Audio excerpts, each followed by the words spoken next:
Hey everyone, and welcome to what will be a very quick Sunday recap. The last few weeks we've been thinking about barriers and the way to being able to fully give ourselves to this task of being apprentices of Jesus. So a couple of weeks ago we looked at lament as an antidote to us being unable to really tell God about how we feel and our doubts and our questions. And the week afterwards we looked at the practice of silence in a culture of noise, with this constant noise. And actually that noise can act as a barrier to us really just sitting and being aware of what God is speaking to us and over us. And this week we thought a little bit about our mental well-being. Often we might think that God isn't really interested in that part of us. He only wants our spiritual sort of Sunday bit. But actually we kind of made the case to say that Jesus wants us to have good mental well-being. And in fact, the reality of his presence with us, the fact that he promises to be with us, helps us to fear that little bit less.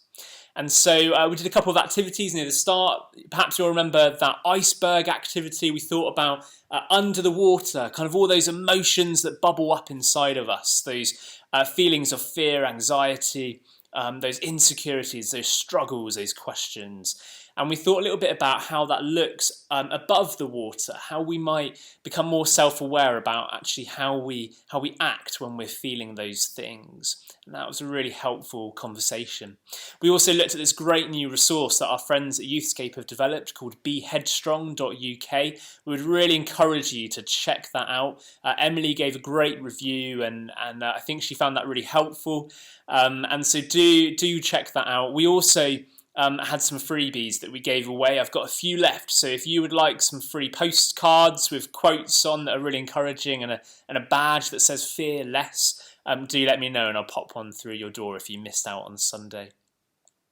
We then turned to scripture and looked at the story of Peter walking on the water. And Dr. Kate Middleton had this great line that I just wanted to read to you. She said, Jesus doesn't calm the storm around Peter that day, but he does calm the storm of fear inside of Peter. Managing fear and anxiety isn't about somehow becoming superhuman and fearless. It's about learning how to respond to them so you can fear less.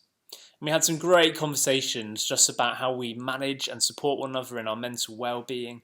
And actually, again, that reality that because God is with us, we can fear that bit less. There's still going to be challenging times ahead. Peter walked on water. That was a moment of anxiety and fear. But he never needed to feel overwhelmed by that because Jesus was with him. He had him. He was not going to let him be overwhelmed. So hopefully that was really helpful. I just want to say again that the youth team are here to support you guys and encourage you. So if you want to meet up for a hot chocolate or a chat, or you just want to talk through some of this, do get in touch. We're also trying to find some really practical ways to make that easier for you to access as well, and we'll be in touch with that more. Great, that's it. Next week we're beginning our new series which we're calling Centre. How do we make Jesus the centre of our ordinary everyday lives? Really looking forward to starting that. So do come along for 7 o'clock on Sunday evening and we will see you then. We look forward to it. Have a good week.